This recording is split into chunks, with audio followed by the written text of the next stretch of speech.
Media మిత్రులకు మంత్రివర్గ సహచరులకు శాసన మండలి సభ్యులకు శాసన సభ్యులకు అందరికీ నమస్కారం। ఈ కార్యక్రమంలో పాల్గొన్న అధికారులకు ఈ అవగాహన ఈ పర్యటన గత కొంతకాలం నుంచి రాష్ట్రంలో జరుగుతున్న చర్చ ఎన్నికల సందర్భంగా మీకు అందరికీ తెలుసు। మేడిగడ్డ బ్యారేజ్ కుంగినప్పుడు మేమందరం ఇక్కడికి రావాలనుకుంటే పోలీసు నిర్బంధాలతో రానివ్వలేదు। అయినా శ్రీ రాహుల్ గాంధీ గారు, నేను, మిత్రుడు శ్రీధర్ బాబు గారు ఎన్నో వ్యయ ప్రయాసాలు కోర్చి ఎన్నికల అధికారులను పట్టుబట్టి అనుమతి సాధించి మేడిగడ్డ బ్యారేజ్ సందర్శనకు ఆ రోజు మేము రావడం జరిగింది। అయితే ఆ రోజు ఎన్నికల ప్రణాళికలో భాగంగా పూర్తి స్థాయిలో ప్రాజెక్టు యొక్క కుంగుబాటు కానీ జరిగిన అవకతవకల మీద పూర్తిగా చూడడానికి సమయము సరిపోలేదు।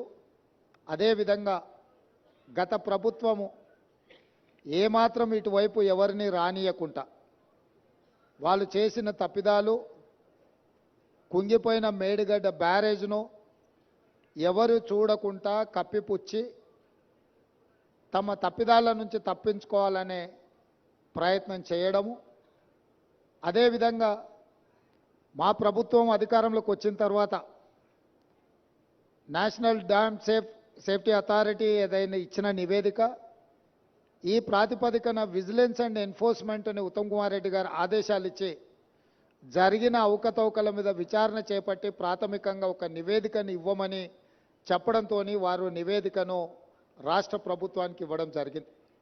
ఆ నివేదికలో ప్రాజెక్టుల యొక్క డిజైన్స్లో లోపము, ప్రాజెక్టుల యొక్క నిర్మాణంలో లోపము, ప్రాజెక్టుల యొక్క నిర్వహణలో లోపము, ప్రాజెక్టుల యొక్క అంచనా, ఒక్క మేడిగడ్డ విషయానికి వస్తే 1800 చిల్లర కోట్లతో మొదలుపెట్టి 4000కు పైగా కోట్లకు పెంచి అంచనాలను పెంచి పాల్పడిన అవినీతి। ఇదే కాకుండా ఈ మధ్యకాలంలో పత్రికలలో చూస్తున్నాం, కాగ్ నివేదిక ఇచ్చింది, పెద్ద ఎత్తున కాళేశ్వరం ప్రాజెక్టులో అవినీతి జరిగింది, 1000 కోట్ల రూపాయల దోపిడీ పాల్పడ్డారు అని చెప్పి ప్రతిపక్ష పార్టీలుగా మేము చేసిన ఆరోపణ కాదు, కాగ్ ఇచ్చిన నివేదిక, విజిలెన్స్ అండ్ ఎన్ఫోర్స్మెంట్ ఇచ్చిన నివేదిక। వీటి నేపథ్యంలో శాసనసభ బడ్జెట్ సమావేశంలో శ్వేతపత్రం సాగునీటి ప్రాజెక్టుల మీద విడుదల చేయడమే కాకుండా జరిగిన అవినీతి మీద పూర్తి స్థాయిలో చర్చ చేపట్టాలి అని చెప్పి ఉత్తమ్ కుమార్ రెడ్డి గారు ప్రభుత్వం దృష్టికి తీసుకొస్తే ప్రభుత్వం కూడా ఆమోదించి ఈ బడ్జెట్ సమావేశాలలో ఆ చర్చకు మేము మొదలు పెడదాం అనుకున్నాం। ఎప్పుడైతే గోదావరి జలాల మీద నిర్మించాలనుకున్న కాళేశ్వరం ప్రాజెక్టు రీడిజైనింగ్ పేరు మీద చంద్రశేఖరరావు కొల్లగొట్టిన 1000 కోట్ల రూపాయల మీద చర్చకు శాసనసభలో తెర లేపాలనుకున్నామో చంద్రశేఖరరావు గారికి పూర్తిగా అర్థమైపోయింది, తను ముఖ్యమంత్రిగా ఉన్నప్పుడు పాల్పడిన 1000 కోట్ల రూపాయల దోపిడీకి సంబంధించి విజిలెన్స్ అండ్ ఎన్ఫోర్స్మెంట్ ఎన్డీఏసీ ఇచ్చిన నివేదికల మీద చర్చ జరిగితే తన బండారం అంతా బయటపడి ప్రజల ముందు అవినీతిపరుడుగా, దోపిడీదారుడుగా, దోషిగా నిలబడాల్సి వస్తుందని వ్యూహాత్మకంగా కృష్ణానది జలాలను, కృష్ణానది మీద ఉన్న ప్రాజెక్టులను కేఆర్ఎంబీకి అప్పజెప్పినరు అని కాంగ్రెస్ మీద ఎదురుదాడి చేసి నల్గొండ జిల్లాలో ఒక సభను పెట్టి ఆ సభ ద్వారా కాంగ్రెస్ మీద ఎదురుదాడి చేయాలన్న ఆలోచనతోటి ఈరోజు నల్గొండలో సభ పెట్టారు। ఇవాళ నల్గొండ సభలో వారు ఎంత శుద్ధపూసలాక మాట్లాడుతుండే అంటే, ఇక సత్యహరిశ్చంద్రుడే ఇంకో అవతారం ఎత్తి చంద్రశేఖరరావు రూపంలో జన్మెత్తిండు, ఈ సత్యహరిశ్చంద్రుడి శీలాన్ని మీరు శంకిస్తారా? చావు నోట్లో తలబెట్టి నేను తెలంగాణ సాధించిన అని మళ్ళీ 1 కోటి 1వ సారి అబద్ధం చెప్పిండు। ఇప్పటి వరకు 1,00,00,000 సార్లు చెప్పిండు అబద్ధం, సావు నోట్ల తలబెట్టి తెలంగాణ తెచ్చినా అని. ఎన్నిసార్లు బిచ్చమెత్తుకుంటావా సావు నోట్ల తలబెట్టినా అని? 2 సార్లు ముఖ్యమంత్రి పదవి ఇచ్చారు, 10 సంవత్సరాలు ఈ రాష్ట్రాన్ని పట్టి పీడించినావు, దోసుకున్నావు. ఇంకా కూడా సావు నోట్ల తలకాయ పెట్టినా, సావు నోట్ల తలకాయ పెట్టినా అని మాటలు చెప్తున్నావు. సావు నోట్ల తలకాయ పెట్టిన చంద్రశేఖరరావు శాసనసభలో నీ అవినీతి మీద చర్చ పెడితే నువ్వు నిజంగా సత్యహరిచంద్రునివే, సత్యహరిచంద్రునికి మరో జన్మని ఎత్తినోనివి అయితే అక్కడ వచ్చి కూర్చొని మాట్లాడేది ఉండే. మేమేమడిగినాము? అయ్యా కృష్ణానది జలాల మీద శాసనసభలో ఏకగ్రీవ తీర్మానం చేసి కేంద్ర ప్రభుత్వం ప్రాజెక్టుల స్వాధీనానికి చేస్తున్న ప్రయత్నాన్ని అందరము తీర్మానం పాస్ చేసి కేంద్ర ప్రభుత్వ విధానాలను వ్యతిరేకిద్దాం రమ్మని మేము అడిగినాం. మీరు రాలేదు. కేంద్ర ప్రభుత్వానికి కాంగ్రెసే అప్పజెప్పిందని అబద్ధాలు నువ్వు చెప్తే వాస్తవాలను డిసెంబర్ 1, 2023 నాడు మీరు ముఖ్యమంత్రిగా మీ కార్యదర్శి స్మితా సబర్వాల్ గారు రాసిన లేఖను అప్పజెప్పడానికి పూర్తిగా మీరు చేసిన ప్రయత్నాన్ని ఆధారాలతో సహా శాసనసభలో ప్రభుత్వం బయటపెట్టింది. దాని తర్వాత నేనేమన్నా, కాళేశ్వరం మీద ఎంతోమందికి అపోహలు ఉన్నాయి, అనుమానాలు ఉన్నాయి, అక్కడికి ఎవరిని రాణిస్తలేరు, అక్కడికి ఎవరైనా వెళ్తే పోలీసులు అడ్డుకుంటున్నారని తెలంగాణ సమాజంలో ఎన్నో అనుమానాలు ఉన్నాయి. ఈ అనుమానాలను నివృత్తి చేయడానికి మంత్రులను, ప్రజాప్రతినిధులను, పత్రికా మిత్రులను అందరినీ తీసుకొని వెళ్ళి వాళ్ళకి చూపిద్దాము, అందరం కలిసికట్టుగా వెళ్దామని మా మంత్రి గారు మీకు లేఖ రాయడం జరిగింది. లేఖతో పాటు 13 తారీఖు నాడు వెళ్దామని మేము అన్నాము. ఒకవేళ మీకు ఏవైనా ఇతరత్ర కార్యక్రమాలు ఉంటే మీరు తారీఖు మార్చమన్నా మారుస్తామని చెప్పి శాసనసభలోనే స్వయంగా నేనే మీకు చెప్పడం జరిగింది. ఒకవేళ బీఆర్ఎస్ నాయకులకు 13 తారీఖు నాడు ఇతర కార్యక్రమాలు ఉంటే మీరు నిర్ణయించిన తారీఖు నాడు అఖిలపక్షం అందరము అక్కడికి వెళ్దాము, పత్రికల వాళ్ళని తీసుకెళ్దాము, అక్కడ జరుగుతున్న పరిణామాలు, నిర్మాణంలో లోపాలను, దాని మీద తీసుకోవాల్సిన చర్యల్ని ప్రజల సమక్షంలోనే, ప్రజా కోర్టులోనే చర్చించుకుందామని రమ్మని చెప్పినాము. మీరు రాలేదు. రాకపోను శాసనసభలో చర్చకు కూడా మీరు రాలేదు. శాసనసభలో జరిగిన చర్చలో మీరు పాల్గొనలేదు. శాసనసభకే మీరు రావడానికి కాలు విరిగిందనే ఒక నెపాన్ని అడ్డం పెట్టుకున్నారు. కాలు ఇరిగిన చంద్రశేఖరరావు ఈరోజు నల్గొండకు పోయిండు. నేను అడుగుతున్నాయా, శాసనసభ దగ్గరుందా, నల్గొండ జిల్లా దగ్గరుందా? నల్గొండకి వెళ్ళి బహిరంగ సభలో సానుభూతి పొందాలనే ప్రయత్నం చేస్తున్నాడు చంద్రశేఖరరావు. సానుభూతి పొందడానికి మీరు దవాఖానలు ఉన్నప్పుడు మేమందరం వచ్చినాం, సానుభూతి చూపించినాం. సానుభూతి చూపించాల్సిన సందర్భంలో ప్రజలు కానీ ప్రతిపక్షాలు కానీ మేమందరం సానుభూతి చూపించినాం. ఈరోజు కేవలం కాళేశ్వరం అవినీతి మీద చర్చ జరగకుండా, కాళేశ్వరంలో మీ దోపిడీని ప్రజల దృష్టిలో పడకుండా ఉండడానికే ఈరోజు మీరు నల్గొండ అక్కడ ఏదో పెద్ద సభ పెట్టినా అని మీరు మాట్లాడుతున్నారు. ప్రజలకి ఈ మాత్రము అవగాహన లేదని మీరు అనుకుంటున్నారా చంద్రశేఖరరావు గారు? కాళేశ్వరం అవినీతి మీద, దోపిడీ మీద చర్చకు వచ్చిన సందర్భంలో మీరు కృష్ణానది జలాల మీద ఉన్న ప్రాజెక్టులన్నిటిని కూడా కేంద్రానికి అప్పజెప్పినరు అని చెప్పి నల్గొండ జిల్లాలో మీరు బహిరంగ సభ పెట్టి ఇక్కడికి రాకుండా తప్పించుకున్నారు.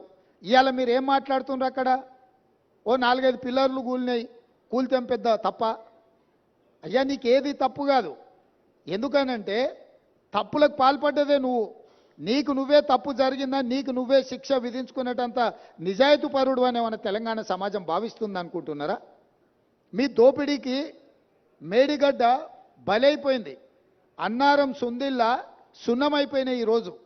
ఈరోజు కాళేశ్వరము మీ 1,00,000 కోట్ల దోపిడీకి బలైపోయింది. అందుకే మీరు దీన్ని చాలా అల్కగా తీసుకుంటున్నారు.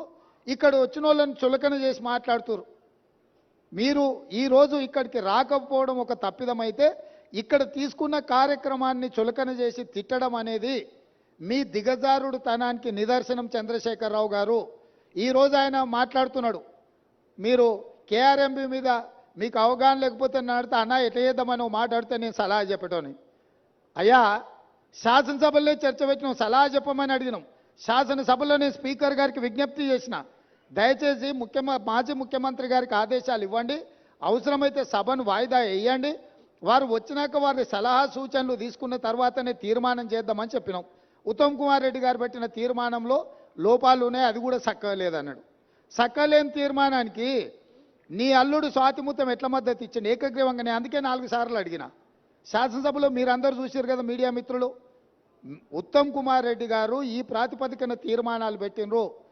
దీనికి టీఆర్ఎస్ పార్టీ వైఖరి ఏందో స్పష్టంగా చెప్పండి అని అంటే హరీష్ రావు గారు మాజీ సాగునీటి పారుదల శాఖ మంత్రిగా, కేసీఆర్ కుటుంబ సభ్యుడిగా స్పష్టంగా ఈ తీర్మానానికి సంపూర్ణమైన మద్దతు పలుకుతున్నా అని చెప్పిండు. అప్పుడే నేను లేచి ఏం చెప్పినా, వీళ్ళు మాట్లాడేదానికి ఏం విలువలేదా చంద్రశేఖరరావు, ఇవి విలువలేని మాటలను కొట్టిపడేస్తాడు, ఆయననే యజమాని, ఆయన ఓనర్, ఆయన వచ్చి చెప్తే తప్ప దీంట్లో విషయం లేదని నేను చెప్పిన. ఇవాళ సరిగ్గా నల్గొండలో అదే మాట్లాడండి. ఏం తీర్మానమే? దిక్కుమాలిన తీర్మానం, దాంట్లో ఏమైనా విషయం ఉందా? అదో పనికిమాలిన తీర్మానం, ఆ తీర్మానానికి వీళ్ళందరూ మద్దతు అని. మరి ఒకవేళ తీర్మానంలో లోపాలు ఉంటే మీరు వచ్చి సవరించేది ఉండే. లేదు, మీ ప్రతినిధిగా మాట్లాడిన హరీష్ రావు గారు ఇది తప్పు, ఈ తీర్మానంలో లోపాలు ఉన్నాయి, దీన్ని సవరిస్తున్నామని తీర్మానం సవరించి ప్రతిపాదించేది ఉండే. నేను చెప్పింది చెప్పినట్టుగా హరీష్ రావు గారు లాంటి వాళ్ళకి ఆ పార్టీలో విలువ లేదు, వాళ్ళ మాటల పట్ల విశ్వాసం లేదు, అందుకే చంద్రశేఖర్ రావాలని మేము అడిగినాము. మీరు రాలేదు. ఇవాళ అంటున్నాడు ఆయన, ముఖ్యమంత్రి గారు అఖిలపక్షాన్ని ఢిల్లీకి తీసుకెళ్లాలని. ముఖ్యమంత్రి గారు అఖిలపక్షాన్ని ఢిల్లీకి తీసుకెళ్తాను, ఒకవేళ శాసనసభలో మీరు వచ్చి మీరు ఆ ప్రతిపాదన పెట్టండి. మా ప్రభుత్వము వినడానికి, ప్రజలకు మేలు జరిగే విధానాలు చేపట్టడానికి స్పష్టంగా ఒక స్పష్టతతో ఉన్నది. మీరు నల్గొండకెళ్ళి గక్కడేదో సభ పెట్టి దిక్కుమాలిన మాటలు మాట్లాడే కంటే శాసనసభ జరుగుతుంది. ప్రధాన ప్రతిపక్ష నాయకుడిగా 10 సంవత్సరాలు ముఖ్యమంత్రిగా పనిచేసిన మీరు, 20 ఏళ్ల నుంచి తెలంగాణ కోసం కొట్లాడినని చెప్పుకునే మీరు సభకి ఎందుకు రావడం లేదు? ఇవాళ బెదిరించి బతకాలని చూస్తున్నాడు, బ్లాక్మెయిల్ చేసి బతకాలని చూస్తున్నాడు కేసీఆర్ గారు. మమ్మల్ని వెంటాడుతాడంట ఆయన. అయ్యా రా, మంచిది, మేమేం అల్లాటప్పగా ఏమి ఇక ఆ కుర్చీలో కూర్చోలే. ప్రజల దగ్గరికి వెళ్ళి ప్రజలు ఓట్లేసి ప్రజలు ఎన్నుకున్న ప్రభుత్వం అక్కడ ఉంది. నీలాక ఉద్యమ ముసుగులో మంది పిల్లలను చంపి మేము కుర్చీ ఎక్కలేదు. చచ్చిపోయిన కుటుంబాలను ఆదుకుంటూ మేము ఇవాళ ప్రభుత్వాన్ని ఏర్పాటు చేసినాము. ఏర్పాటు చేసిన ప్రభుత్వంలో మేము ప్రజలకు అవసరమైన నిర్ణయాలు తీసుకుంటున్నాము. నిజంగానే నేను చంద్రశేఖరరావు గారిని సూటిగా అడుగుతున్నా, మీరు ఈ లోపాలలో, కాళేశ్వరంలో జరిగిన అవినీతిలో మీకు భాగస్వామ్యం లేకపోతే మీరు ఎందుకు భయపడుతున్నారు కాళేశ్వరం రావడానికి? మీరెందుకు చర్చకు రావడం లేదు? మేడిగడ్డ కుంగిపోయినప్పటి నుంచి ఈ రోజు వరకు చంద్రశేఖరరావు గారు ఏ రోజు కూడా కుంగిపోయిన మేడిగడ్డ మీద కానీ, అన్నారం మీద కానీ, సుందిళ్ళ మీద కానీ మీరు ఒక్క మాట ఎందుకు మాట్లాడతలేరు? శాసనసభలో చర్చ పెడితే మీరు మొహం ఎందుకు చాటేసిండ్రు? అదేవిధంగా కేఆర్ఎంబీ మీద ప్రాజెక్టులను అప్పచెప్తున్నామని చెప్పి మీ కార్యదర్శి గారు మాట్లాడిన విషయాలు ఉత్తమ్ కుమార్ రెడ్డి గారు లేఖ బయట పెడితే దాని మీద మీరు ఎందుకు స్పందిస్తలేరు? మీ కార్యదర్శి గారు మీ అనుమతి తీసుకొని లేఖ రాసినా, మీ అనుమతి లేకుంటేనే లేఖ రాసినా ప్రజలకు వివరించాల్సిన బాధ్యత మీకు లేదా? ఈరోజు కాళేశ్వరం అవినీతి మీద చర్చ జరిగినప్పుడు ఈ అవినీతి గురించి చర్చ జరగకుండా ఉండాలి అని, ఈ సమస్యను తప్పుదోవ పట్టించాలని ఈరోజు మీరు నల్గొండలో మీటింగ్ పెట్టినరు. మీరు మీటింగులు పెట్టి రాష్ట్రానికి ఏదైనా ప్రయోజనం చేకూర్చే మాటలు ఏమైనా మాట్లాడినరా? ఆయన అక్కడి నుంచి మాట్లాడుతున్నాడు మళ్ళీ అధికారంలోకి వస్తామని. నువ్వు చేసిన పనికి నిన్ను అధికారంలోకా? ముందే ప్రజలకి విషయాలు తెచ్చినుంటే ఆ ప్రతిపక్ష హోదా కూడా నీకు రాకపోతుండే. ఇవాళ ప్రతిపక్ష నాయకుడిగా నీ బాధ్యతను నువ్వు నెరవేర్చకుండా పారిపోయి శాసనసభకు రాకుండా ముఖం చాటేసి ఇంకెక్కడికి వెళ్తావని నేను అడుగుతున్నా.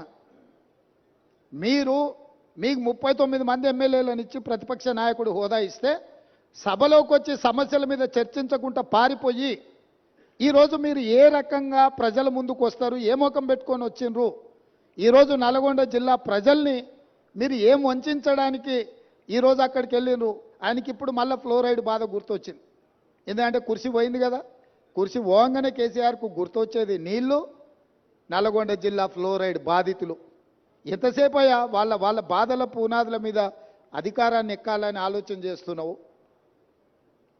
ఇప్పుడు నీ అబద్ధాలను నమ్మడానికి తెలంగాణ సమాజం సిద్ధంగా ఉందని ఇంకా నువ్వు అనుకుంటున్నావా?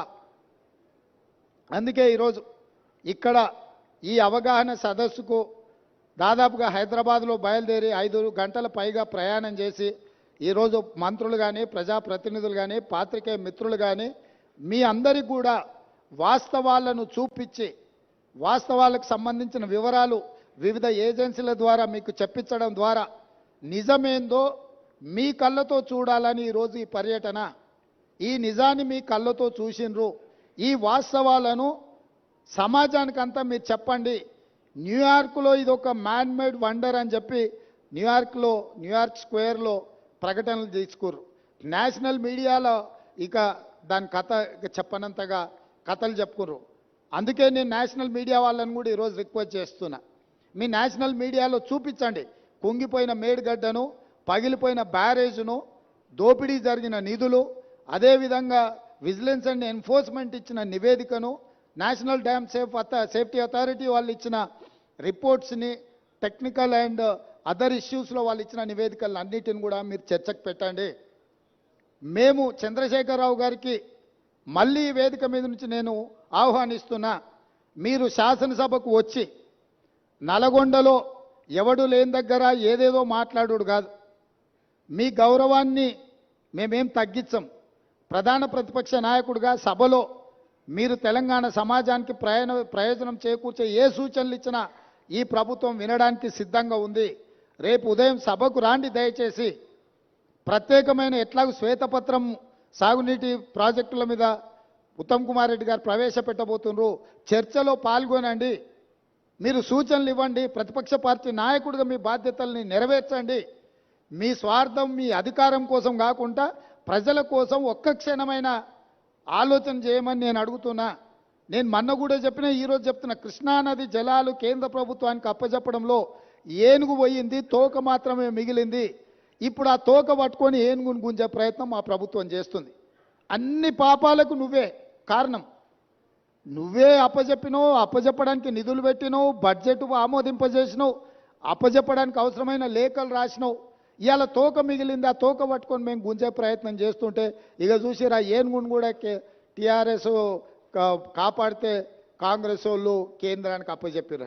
అదేవిధంగా కాళేశ్వరం అవినీతి మీద ఏదో ఆయన ఎంత అల్కగా మాట్లాడుతుండే, ఏముందా 4-5 పిల్లర్లు కుంగిపోయినాయి అంటే ఆయన ఎంత బాధ్యతారహితంగా మాట్లాడుతుండు. ఈ తప్పిదాలల్లా ఆయనకు భాగస్వామ్యం లేకపోతే ఇంత అల్కగా మాట్లాడతాడా? ప్రతిపక్ష నాయకుడిగా ఇదేనా మీ వ్యవహారము? ఇవాళ నీళ్లు నింపలేదు కాబట్టి మిగతా మిగిలినాయి. నీళ్లు నింపితే అది ఉంటుందా, ఊడుతుందా, ఏమైద్దో తెలుస్తుంది. నీళ్లు లేకుంటే మన ఇంటి మీద నీళ్ళ ట్యాంక్ ఉంటే అది ఒకవేళ కారుతుంటే పగిలేటట్టు ఉంటే మనం నీళ్లు తీసేస్తే అది అట్లా కొంతకాలం కనిపిస్తుంది. నీళ్లు నింపితే 2 రోజులకు అది కూలిపోతుంది. సేమ్ ఈరోజు మేడిగడ్డ బ్యారేజ్ కానీ సుందిళ్ళ కానీ అన్నారంలో నీళ్లు నింపలేదు. నీళ్లు నింపితే పెను ప్రమాదం పొంచి ఉన్నది. నీళ్లు నింపినామంటే అంత కొట్టుకపోతుంది. ఈరోజు నీళ్లు లేకుంటే ఎండబెట్టినాం కాబట్టి అది అట్లా నిలబడి ఉన్నది. అది ఏ క్షణమైనా కుప్పగూలడానికి సిద్ధంగా ఉంది. మీరే కళ్ళతో చూసిండ్రు. మేడిగడ్డ బ్యారేజు 1.5 మీటర్ దాదాపుగా 5 ఫీట్లు భూమిలోకి కుంగిపోయింది. ఇది మేం చెప్పడం లేదు, సాంకేతిక నిపుణులు చెప్తున్నారు. కళ్ళకు గట్టినట్టుగా పగుళ్ళు కనిపిస్తున్నాయి. కాంక్రీట్ స్ట్రక్చర్సు అంత వర్టికల్గా క్రాక్స్ వచ్చి ఉంటే దాని ఒక చిన్న సంఘటన కింద ముఖ్యమంత్రి గారు, మాజీ ముఖ్యమంత్రి గారు మాట్లాడుతున్నారు అని అంటే అసలు చంద్రశేఖరరావు గారి ఆలోచన, చేసిన తప్పిదాలను కప్పిపుచ్చుకోవడానికి చేస్తున్న ప్రయత్నము ఈరోజు తెలంగాణ సమాజం అంతా గమనించాల్సిన అవసరం ఉన్నది. అందుకే చంద్రశేఖరరావు గారు దయచేసి రేపటి శాసనసభ సమావేశాలకు మీరు హాజరు కండి. శాసనసభ సమావేశాలలో బడ్జెట్తో పాటు సాగునీటి పారుదల శాఖ మంత్రి ఉత్తమ్ కుమార్ రెడ్డి గారు ప్రవేశపెట్టే శ్వేతపత్రము సాగునీటి ప్రాజెక్టుల మీద మీరు చర్చలో పాల్గొనండి. మీరు ఆ చర్చలో శాసనసభలో మీ అనుభవాన్నంతా రంగరించి కృష్ణానది జలాల మీద నిర్మించిన ప్రాజెక్టులను ఏ విధంగా మనం కాపాడుకోవాలి, కేంద్ర ప్రభుత్వం కొట్లాడాలనో మీ అనుభవాన్ని అంతా ఉపయోగించి సూచనలు ఇవ్వండి. అదేవిధంగా 1000 కోట్ల దోపిడీ జరిగిన కాళేశ్వరం ప్రాజెక్టులు ఈరోజు ఎల్ఎన్టీ సంస్థను బ్లాక్ లిస్ట్ చేయాలనా వద్దా? ఎల్ఎన్టీ సంస్థ నిర్మాణం చేయకుంటేనే పూర్తయినట్టు సర్టిఫికెట్ పొందడాన్ని, సర్టిఫికెట్ ఇచ్చిన అధికారులను శిక్షించాలనా లేదా? మీ వైఖరి ఏంది? కాళేశ్వరం ప్రాజెక్టు మీద జరిగిన అవకతవకల మీద నీ పార్టీ వైఖరి, మాజీ ముఖ్యమంత్రిగా, సాగునీటి పారుదల శాఖ మంత్రిగా మీది, హరీష్ రావు గారి వైఖరి శాసనసభ ద్వారా తెలంగాణ సమాజానికి, దేశ ప్రజలకు చెప్పాల్సిన బాధ్యత మీ మీద ఉన్నది. ఈరోజు మీరు నల్గొండలో మాట్లాడిన మాటలు చూస్తే నాకు కాలు ఇరిగిపోయినా, చేత కాకపోయినా, నేను సభకు వచ్చినా, మీకోసం వచ్చినా అని అంటున్నావు. నువ్వు వాళ్ళ కోసం ఎన్నడూ రాలే. వాళ్ళ కోసం వచ్చే లక్షణమే నీకు లేదు. ఎందుకంటే ఎంతోమంది పిల్లలు చచ్చిపోతే, ఎంతోమంది ఆత్మహత్యలు చేసుకుంటే, ఎంతోమంది గొప్ప వ్యక్తులు చనిపోతే కూడా చూడని వ్యక్తివి నువ్వు. ఈరోజు నీ కుర్సీ పోయింది కాబట్టి ఆ కుర్సీని ఎత్తుక్కుంటా మళ్ళీ నల్గొండకి వెళ్ళావు. ఎందుకంటే ఖమ్మము, నల్గొండ, మహబూబ్నగర్లో 36 సీట్లు ఉన్నాయి. ఖమ్మంలో 10, నల్గొండలో 12, మహబూబ్నగర్లో 14. ఖమ్మంలో 1 సీటు గెలిచాడు, నల్గొండ 1 సీటు గెలిచాడు, మహబూబ్నగర్లో 2 సీట్లు గెలిచాడు. 36 సీట్లల్లో ఈ మొనగానికి వచ్చినాయి 4 సీట్లు. రేపు పార్లమెంట్లో పూర్తిగా కాంగ్రెస్ పార్టీ గెలవడానికి అవకాశం ఉంది కాబట్టి ఏదో రకంగా సానుభూతి పొందైనా, నాకు కాలు లేదు, నేను అవుటివాడిని, నేను నడవలేకపోతున్నా అని అడుక్కోవడానికి, ఓట్లు అడుక్కోవడానికి వేసిన ఎత్తుగడ. ఈరోజు నువ్వు నల్గొండ జిల్లాకు నీ పట్ల సానుభూతి చూపించారు చంద్రశేఖరరావు. ఎందుకనంటే నువ్వు పచ్చిగా పట్టుబడ్డావు అవినీతి పరుడుగా. ఈ తెలంగాణను దోసుకున్నావు కాబట్టి నిన్న కుర్చీలకి వెళ్ళి దించిండ్రు. దించి 60 రోజులు కూడా కాలేదు, అప్పుడే అడుక్కునే పని మొదలుపెట్టిన అవతారం మార్చి. ఇప్పుడు ఎక్స్ట్రా ఏమొచ్చిందంటే వీల్ చైర్ వచ్చింది. ఒకప్పుడేమో మంచంలో వండుకున్నాడు నిజాం హాస్పిటల్లో, దాంతో సానుభూతి పొందిండు. ఆ కథ 10 ఏళ్ళు అక్కడికి వచ్చింది ఆయనకు. ఇప్పుడు ఆ కథ పోయింది కాబట్టి వీల్ చైర్కి వచ్చిండు. నల్గొండకు పోగలిగినోనివి ఇక పక్కలున్న కూతవేటి దూరంలో ఉన్న శాసనసభకు రాలేవా? ఎందుకు వస్తలేవు? బండారం బయటపడుతుందనా? లేకపోతే పచ్చిగా పట్టుబడి నీ దోపిడీ ప్రజలకంత అర్థమవుతుందనా? ఆయన ఏదో మమ్మల్ని భయపెట్టాలని చూస్తుండు. భయపడనని ప్రగల్భాలు వాడుతూ, భయపడకు, రా సభకు రా. ఎవరొద్దంటారు నిన్ను? సభలో వచ్చి మాట్లాడు. నేను స్పీకర్ గారికి విజ్ఞప్తి చేసిన, చంద్రశేఖరరావు గారు వస్తే ఎంతసేపు మాట్లాడతాడో అధ్యక్ష, మీరు మైక్ ఇవ్వండి, వారి అనుభవం అంతా ఉపయోగించి ఏం మాట్లాడతారో మాట్లాడండి. మేము కూడా విజ్ఞప్తి చేసినాం స్పీకర్ గారికి. స్పీకర్ గారు కూడా మీకు స్వేచ్ఛగా మీ పార్టీకి మైక్ ఇస్తున్నాడు, ఎక్కడ మీ మైక్ కూడా కట్ చేయలేదు. కాబట్టి ఈరోజు ఈ కాళేశ్వరం యొక్క అవినీతి మీద ఇంతమంది పర్యటన ఉంది కాబట్టి ఈ అవినీతి మీద చర్చ జరగకుండా ఉండడానికి నల్గొండలో కేసీఆర్ గారు సభ ఏర్పాటు చేసుకున్నారు. నల్గొండ జిల్లాలో మనుషులు దొరక్కపోతే పాత ఉమ్మడి మహబూబ్నగర్ జిల్లాలో కల్వకుర్తి నుంచి బస్సులు పెట్టి జనాలను దొలకపోయారా? బస్సులు 100 ఉన్నాయి, మంది 10 మంది ఊరు. నీ ఏషం అట్లుంది చంద్రశేఖరరావు. కాబట్టి ఇంత ఓపికగా ఇక్కడికి వచ్చి ఈ వాస్తవాలను చూసి అధికారులు ఇచ్చిన వివరాలు కానీ, ప్రతిపక్ష పార్టీగా మేము చెబుతున్న విషయాలను కానీ మీరందరూ ఒక బేరీజు వేసుకొని చంద్రశేఖరరావు గారి యొక్క కుట్రలను, కుతంత్రాలను తిప్పికొట్టాల్సిన బాధ్యత తెలంగాణ సమాజం మీద ఉన్నది. కవులు, కళాకారులు, మేధావులు అందరూ కూడా కాళేశ్వరానికి రండి. ఒకప్పుడు కాళేశ్వరం ప్రాజెక్టు కట్టినప్పుడు ప్రారంభోత్సవానికి జగన్మోహన్ రెడ్డి గారిని పిలిచిండ్రు, ఫడ్నవీస్ గారిని పిలిచిండ్రు. గ్రామాల నుంచి బస్సులు పెట్టి వేలాది మందిని తరలించండి ఇక్కడికి. మరి ఇవాళ అదే కాళేశ్వరం చూడడానికి ప్రతిపక్షాలను తెస్తే ఒక్క టీఆర్ఎస్ ఆయన కూడా పత్తకలేడు. మీరు అద్భుతం కట్టినప్పుడు ఈ అద్భుతాన్ని చెప్పుకోవడానికి మీకు మంచి అవకాశం కదా. ఈ అద్భుతాన్ని చూడడానికి, చూపించడానికి మీరు రావచ్చు కదా. మర్చిపోయినా, కరెక్టే. పొద్దున వచ్చేటప్పుడు చెప్పినాం, అయ్యా మీకు ఏదైనా ఇబ్బంది ఉంటే హెలికాప్టర్ కూడా ఉన్నది, దాంట్లో రాని, మేము బై రోడ్ పోతున్నాం, మీకోసం హెలికాప్టర్ సిద్ధంగా పెట్టినామని. ఆయన ఇప్పుడు చెప్తున్నాం మేము కూడా పోతాం తర్వాత అని. ఏడుకోతావా? కాళేశ్వరం కాదు, కాశీకి పోవాలి నువ్వు. ఇంకా బిచ్చం ఎత్తుకోవడానికి ఇంకా నీకు మిగిలింది అది ఒకటే. కాశీకి పోయి సన్యాసం పుచ్చుకోవాల్సిందే చంద్రశేఖరరావు నువ్వు. సరే, ఇక ఆయన చీకటి మిత్రుడు. బీజేపీ వాళ్ళు కూడా ఎవరు రాలే ఇప్పటి వరకు. కేసీఆర్ అవినీతి మీద గొప్ప గొప్ప మాటలు మాట్లాడిన కిషన్ రెడ్డి గారు వాళ్ళ ఎమ్మెల్యేలు రాకుండా అడ్డుకున్నాడు. మీరు పొత్తు పెట్టుకుంటే పొత్తు పెట్టుకోండి, ఎవరొద్దన్నారు. ఎన్ని రోజులు చీకట్లో పొత్తు పెట్టుకుంటారు? రాబోయే పార్లమెంట్ ఎన్నికలలో మీ పొత్తు సంగతి ప్రజలకు ఎట్లాగో చెప్పాల్సే వస్తుంది. ఈరోజు ఎంతసేపు ఉన్నా జ్యుడిషియల్ ఎంక్వైరీ వద్దు, మా చేతికి రాని. ఎందుకంటే మీ చేతికి ఇస్తే మీరు వాళ్ళు కలిసి కూర్చొని మాట్లాడుకుంటారు చీకట్ల. బీజేపీ వాళ్ళు వస్తారని మేము ఆశించినాం. ఎందుకంటే ఇంతకాలం కేసీఆర్ అవినీతి మీద సిబిఐ కేసులపై చెప్పురు, కేసీఆర్ అవినీతిని తేల్చాలి అని అన్నారు. మరి కేసీఆర్ అవినీతిని తేల్చే అవకాశం వస్తే బీజేపీ ఎమ్మెల్యేలు ఎందుకు రాలేదు? సిపిఐ వచ్చింది, ఎంఐఎం వచ్చింది, బీజేపీ వాళ్ళు ఎందుకు రాలే? ఇవాళ రానోళ్ళు ఇద్దరే, బీఆర్ఎస్ బీజేపీ. మీ ఇద్దరు వైఖరి ఒకటేనా? మీరిద్దరు ఒకే రకంగా ఆలోచన చేస్తురా? మీరిద్దరు కలిసే ఈ విషయంలో ఒకే రకమైన విధానంతో ఉన్నారా? ఈరోజు బీజేపీ ఇది ప్రభుత్వ అధికారిక కార్యక్రమం, శాసనసభలో స్పీకర్ అనుమతితో ఏర్పాటు చేసిన కార్యక్రమం, ఇది కాంగ్రెస్ పార్టీ కార్యక్రమం కాదు. మాతో భిన్నాభిప్రాయాలు ఉండేవాళ్ళు కూడా ఇక్కడికి రావచ్చు. మా అభిప్రాయాలతో ఏకీభవించే వాళ్ళనే పిలవలే మేము. మా అభిప్రాయాలతో విభేదించే వాళ్ళని కూడా వాస్తవాలను చూడడానికి ఈరోజు ఇక్కడికి ఆహ్వానించినాము. కాబట్టి ఇప్పటికైనా బీజేపీ తమ వైఖరిని స్పష్టం చేయాలి. మీరు చంద్రశేఖరరావు గారి అవినీతిని కాపాడడానికి ఏమైనా ప్రయత్నం చేస్తారా? లేకపోతే చంద్రశేఖరరావును శాసనసభలో నిలదీసి జరిగిన అవినీతి మీద చర్యలు తీసుకోవడానికి రాష్ట్ర ప్రభుత్వానికి సహకరిస్తారా? మీ వైఖరి కూడా స్పష్టంగా చెప్పాల్సిందిగా బీజేపీని మేము డిమాండ్ చేస్తున్నాం.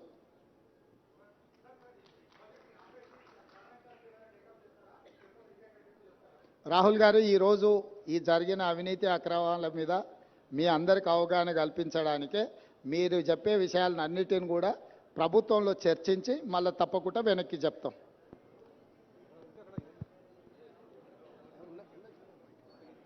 మైకే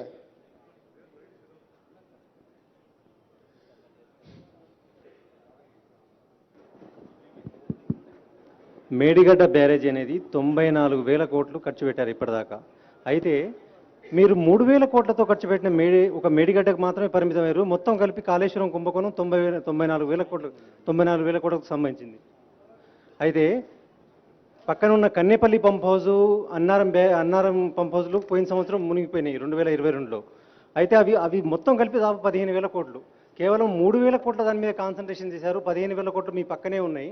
దాని మీద ఎందుకు దృష్టి సారిస్తలేరు? మీరు ఇప్పుడు మేము పర్యటనకి ఇది ఒకటే వచ్చిన విచారణలో మీరు చెప్పేటు అన్ని విషయాలు ఉన్నాయి.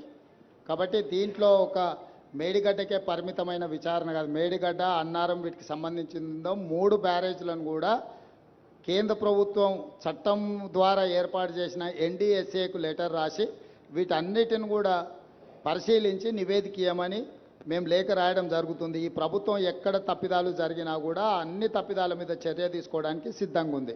సార్, ఇప్పుడు ఒకవైపు ఒకవైపు విచారణ చేస్తామని చెప్తున్నారు.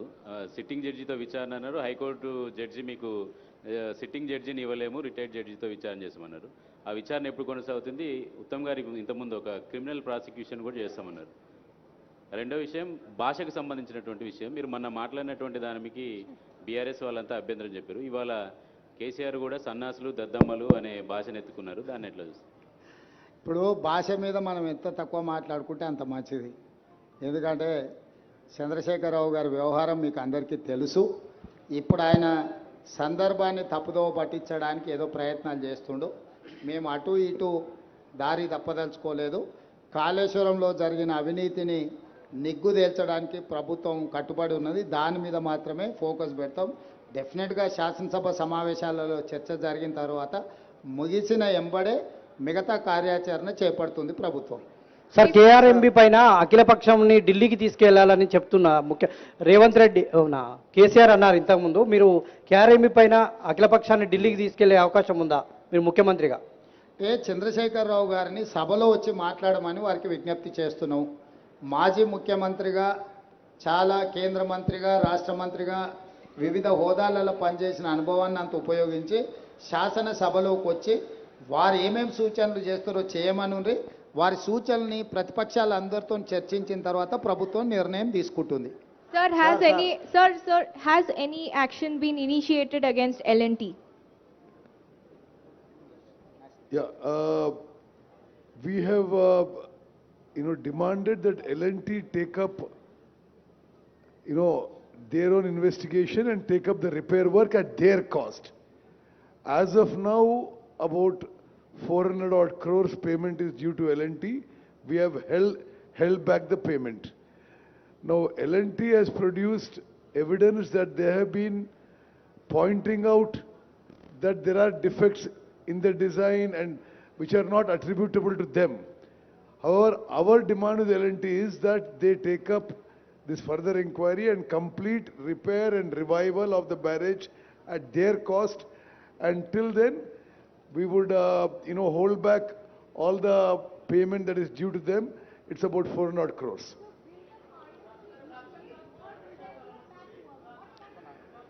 See, at this stage, I cannot comment on this. Like the Chief Minister has said, the National Dam Safety Authority, which is a constitutional body, is being given the task of identifying the fault and the way forward. Sir sir మీ ముందు రెండు four months దాదాపు 3 months ఉంది. ఇంకా నివేదిక రావాలి. మీరు శాసనసభలో దీనికి సంబంధించినటువంటి ఎటువంటి విచారణ చేస్తారో తెలియాలి. 3 నెలలు గడిస్తే వర్షాకాలం వస్తుంది. ప్రాజెక్టు మరి ఆ లోపు అసలు ఏమి నిర్ణయం తీసుకుంటారు? అసలు ఈ వానాకాలం కాళేశ్వరం నీళ్లు తెలంగాణ ప్రజలకు మీరు పరిచయం చేసుకోండి. నేను లెనిన్ సార్, TV5 వరంగల్. సరే, ఒకటి మిత్రమా, ఇది అక్టోబర్ 21 సంఘటన జరిగింది. డిసెంబర్ 7 వరకు, డిసెంబర్ 7 మేము ప్రమాణ స్వీకారం చేసే వరకు కేసీఆర్ ముఖ్యమంత్రి. మేము ప్రమాణ స్వీకారం చేసి 2 నెలలు అయింది. ఈ 2 నెలల్లో దీని విషయంలో ఎంక్వైరీ, ఇన్వెస్టిగేషన్ ముందుకు తీసుకుపోయినాం. అదేవిధంగా నేషనల్ డ్యామ్ సేఫ్టీ అథారిటీకి ఈ విషయం అప్పచెప్పినాం. అట్ దిస్ స్టేజ్ ఆ యొక్క బ్యారేజ్ల యొక్క విషయంలో ద వే ఫార్వర్డ్ అది మేము ఇప్పుడు నేషనల్ డ్యామ్ సేఫ్టీ అథారిటీ యొక్క అడ్వైస్ మీద పోబోతున్నారని చెప్పి ఆన్ రికార్డ్ మీకు తెలియజేస్తాం.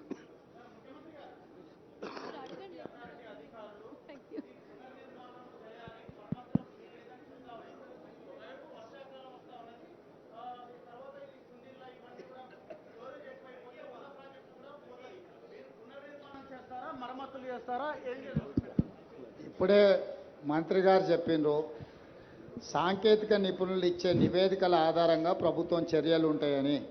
మీరే చెప్తున్నారు ఆ సాంకేతిక నిపుణులు ఇది పనికిరాదు, కొత్తది నిర్మించాలని చెప్పినని మీరే అంటున్నారు. ఇప్పుడు అది ఆపి దాంట్లో నీళ్లు నింపితే అది కొట్టుకపోతే జరిగే పరిణామాలను కూడా దృష్టిలో పెట్టుకోవాలి. అందుకే ఇంకా ఫర్దర్గా దీన్ని విశ్లేషించుకొని సాంకేతిక నిపుణుల సూచనల మేరకే ప్రభుత్వం ముందుకెళ్తుంది. హడావిడిగా ముందుకెళ్తే ఇప్పుడు కేసీఆర్ చేసినట్టే అవుద్ది. సో కేసీఆర్ చేసిన తప్పిదాలు ఈ ప్రభుత్వం కొనసాగించదలుచుకోలేదు. పూర్తి స్థాయిలో సాంకేతిక నిపుణులకు సూచన మేరకే ముందుకెళ్తాం. మేమెవరు ఇంజనీర్స్ కాదు, టెక్నికల్ ఎక్స్పర్ట్స్ మీ కాదు మేము. కాబట్టి సాంకేతిక నిపుణుల నివేదిక ప్రకారమే మా ప్రభుత్వం ముందుకెళ్తుంది. रेवंत जी, एक सवाल ये कि जिस तरीके से आपके विपक्षी पार्टियां, बीजेपी ये कह रही है कि सीबीआई की जांच हो, क्यों मीडिया को लेकर जाया जा रहा है? बीआरएस कहती है, जैसे आपने भी कहा, कि 3 या 4 ही तो पिलर टूटे हैं. क्या कहना चाहेंगे जब वो ये कहते हैं कि इसको राजनीतिक तौर पर कीचड़ उछालने की कोशिश की जा रही है? और दूसरा सवाल, ये जो पैसा जनता का पैसा है, आपकी तरफ से भी कहा गया है, पैसा वसूली कैसे होगी? क्या सरकार की रणनीति है इस पर? मैं सीधा एक सवाल आपसे पूछना चाहता हूं, आपके माध्यम से मैं केसीआर साहब को एक सवाल पूछना चाहता हूं. केसीआर साहब के लिए 2 टांगे हैं, एक टांगे टूटे हुए तो क्या फर्क पड़ता है? अभी इसमें भी पिलर 2-4 टूटा हुआ है, क्या हो रहा है बोल के केसीआर जो बात बोल रहे हैं ना, उनके लिए भी 2 टांगे हैं. एक टांगे अगर टूट गए तो भी कुछ नहीं होने वाले हैं. क्यों दवाखाने को गया उन्होंने? क्यों डॉक्टर का नहीं गए? ये कोई बात है क्या? कोई ईमानदार आदमी बोलने का भाषा है क्या ये? तो इसीलिए मैं साफ कहना चाहता हूं, हमारे तरफ से जो कार्रवाई करना है हम वो हिसाब से हम कार्रवाई करेंगे. आगे हमारे सरकार जो इसमें जिसने कल्प्रिट से सबको पनिशमेंट दिलवा देंगे. वो ये एक तरीका से हम लोग ये प्रोसेस इनिशिएट किए. हम कोई पर्सनल जज्बाती से हम कुछ कार्रवाई करना नहीं चाह रहा है. एक हिसाब से एक तरीका से हम कार्रवाई करेंगे.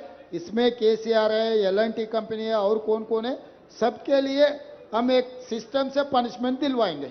సీఎం గారు For national media, I just want to highlight one issue. Medigadda barrage, Sundilla and Annaram barrages are the heart of the Kaleshwaram project. How shameful of a former chief minister to say that these barrages which form the core, the heart of the whole Kaleshwaram project costing 94,000 crores, they are now, one has collapsed, the other 2 NDSA said may collapse. So we can't do any water storage. So we are not doing any water storage and the entire project is non-operational. Now, the people of Telangana, on a total expenditure of 94,000 crores, are paying 10,000 crores per year as interest and principal and loan repayment. And there is not a drop of water being used. Is how irresponsible and shameful for a former chief to say 3 pillars are gone, what is the big deal? You can't use the whole project. And how much of loss for the people of Telangana?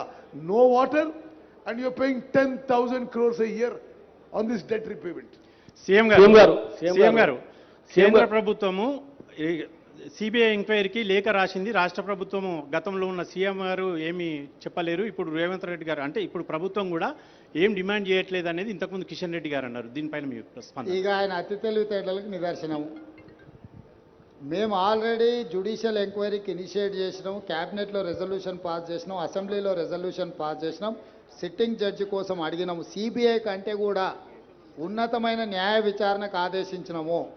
ఎంతసేపు నా సిబిఐకి ఇస్తే ఆ కళ్ళెం మా చేతులకు వస్తుంది, కళ్ళెం మా చేతులు ఉంటే కేసీఆర్ దగ్గర కొంత గిల్లుకోవచ్చు అనే ధ్యాస తప్ప జ్యుడిషియల్ ఎంక్వైరీ ఇచ్చి ఆర్డర్ చేసినందుకు వారికి ఉన్న కేంద్ర ప్రభుత్వం నుంచి కూడా ఒక లేఖ రాసి సిట్టింగ్ జడ్జిని కేటాయించడానికి సహకరించకుండా జ్యుడిషియల్ ఎంక్వైరీనే తప్పుపడుతున్నాడు కిషన్ రెడ్డి గారు, లేకపోతే బీజేపీ వాళ్ళు. అంటే వాళ్ళకి జ్యుడిషియల్ ఎంక్వైరీ మీద, న్యాయమూర్తుల మీద నమ్మకం లేదా? మేమేమో మా స్టేట్ గవర్నమెంట్లో ఉండే విచారణ సంస్థలతో విచారణ చేయిస్తామని మేము చెప్పలేదు. మేము న్యాయస్థానం ద్వారానే విచారణ చేయిస్తామని చెప్పినాము. బీజేపీ వాళ్లకు న్యాయస్థానం మీద నమ్మకం లేదు, సిబిఐ విచారణ అడుగుతుండ్రా. Point number 1. 10 సంవత్సరాలు మీరే 5 ఏళ్ళు మీరు కేంద్ర మంత్రిగా ఉన్నారు, 10 ఏళ్ళు మోడీ గారు ప్రధానమంత్రిగా ఉన్నారు. ఈ 10 సంవత్సరాలలో ఏ కేసులో కూడా సిబిఐ విచారణ కానీ, ఈడీ విచారణ కానీ, ఇన్కమ్ ట్యాక్స్ విచారణ కానీ గత ప్రభుత్వానికి వ్యతిరేకంగా మీరు చేపట్టలేదు. ఈరోజు కాంగ్రెస్ పార్టీ మాకు లేఖ రాయలేదు, కేసీఆర్ జుట్టు కాంగ్రెస్ మా చేతికి అందించలేదు. ఇవన్నీ కూడా వింటుంటే కిషన్ రెడ్డి గారి పట్ల జాలి కలుగుతుంది. ఈరోజు ఎందుకు ఎమ్మెల్యేలను పంపించలేదు? వారు నాకు తెలిసి వరంగల్లోనే ఉన్నట్టున్నారు. సగం దూరం ఆల్రెడీ వచ్చిండు, ఇక కొంచెంకంత దూరం వస్తే కాళేశ్వరం చూసిటోడు కదా. ఎందుకు రావడం లేదు? వాళ్ళ అవినీతిని బట్టబయలు చేద్దాము, అవినీతి పరుల బండారం బయట పెడదామని ప్రభుత్వం పిలిచింది. ఇప్పుడు ప్రధానమంత్రిగా నరేంద్ర మోడీ గారు సమావేశానికి పిలిస్తే మేము వెళ్తలేమా? నరేంద్ర మోడీ గారి దగ్గర జలశక్తి మంత్రి దగ్గరికి నేను ఉత్తమ్ కుమార్ రెడ్డి గారు వెళ్ళి ప్రభుత్వం చర్చలు చేపట్టలేదా? మేము పోయి నివేదికలు ఇవ్వలేదా? ఈరోజు రాష్ట్ర ప్రభుత్వంతో కలిసి రావడానికి మీకున్న సమస్య ఏంది? కేసీఆర్ అవినీతి బండారం బయట పెట్టడానికి ఈ కాళేశ్వరం పర్యటన, మేడిగడ్డ సందర్శన చాలా కీలకం. ఎందుకు రాలేదో ప్రజలకు ముందు కిషన్ రెడ్డి గారిని జవాబు చెప్పమన్నారు. విజిలెన్స్ కమిటీ రిపోర్టే అనుకోండి, అదేవిధంగా డ్యామ్ సేఫ్టీ అథారిటీ నిర్వహణ, డిజైన్, క్వాలిటీ అన్ని లోపాలు ఉన్నాయంటే ఇవన్నీ కమిషన్లతో వ్యవహారం జరిగిందని అనుకుంటున్నాం. మరి వీటన్నింటికి అనుమతులు ఇచ్చింది కేంద్ర ప్రభుత్వం. అంటే ఈ కమిషన్లు ఎక్కడి నుంచి స్టార్ట్ అయింది అనుకుంటున్నారు? ఒకటి. రెండోది, ఇప్పుడు ఈ 3 పునరుద్ధరణ అంటాలకే 1000 కోట్లతో కూడుకున్న అంశం. మరి వీటన్నింటిని పక్కన పెట్టి పాతది ఏదైతే తమిడియాటి నుంచి ఎల్లంపల్లికి గ్రావిటీ ద్వారా వచ్చేది దాన్ని ఏమన్నా టేకప్ చేస్తారు? ఏమంటున్నాను, ఇవన్నీ కూడా నిపుణులతో చర్చించి తీసుకోవాల్సిన నిర్ణయాలు. నేను కానీ, ఉత్తమ్ కుమార్ రెడ్డి గారు కానీ, శ్రీధర్ బాబు గారు 80,000 పుస్తకాలు మేము చదవలేదు. మాకంత గొప్ప విజ్ఞానం కూడా ఉందని మేము భావించడం లేదు. మేము పొలిటికల్ ఎగ్జిక్యూటివ్స్ మాత్రమే. టెక్నికల్ ఎక్స్పర్ట్స్తో కూర్చొని వీటిని తొలగించి కొత్తది నిర్మాణం చేస్తే ప్రయోజనమా, లేకపోతే తుమ్మిడిఎట్టి దగ్గర ప్రాజెక్టు నిర్మించి గ్రావిటీతో నీళ్ళు ఇస్తే ప్రయోజనమా? సాంకేతిక నిపుణులతో చర్చించినాక మా ప్రభుత్వం ఒక నిర్దిష్టమైన నిర్ణయంతో ముందుకు వస్తుంది. ముందు మీకే వివరిస్తాం. మీ ప్రభుత్వ హయాంలో కొత్త ప్రాజెక్టులు కట్టే ఉద్దేశం ఏమైనా ఉందా సార్? ఏ కొత్త ప్రాజెక్టులే? ఇటు గోదావరి మీద, గోదావరి నది కావచ్చు, కృష్ణా నది మీద కావచ్చు, మీ ప్రభుత్వ హయాంలో కొత్త ప్రాజెక్టులు కట్టేటువంటి ఆలోచన ఏమైనా ఉందా? ఈ సమాధానమే మీకు సాంకేతిక నిపుణులు సలహాలు ఇస్తే డెఫినెట్ గా దాని పరిగణలోకి తీసుకుంటాం. Sir, I just want to ask, the Vigilance and Enforcement has given a scathing report. They said that there has been payments given, without even checking the completion and giving completion certificates. Now there is errors on the official side. What action are you taking on the officials? Already we have terminated that CE, and further we are going to recover that payments. If necessary, we are going to use R&R Act. Revenue recovery act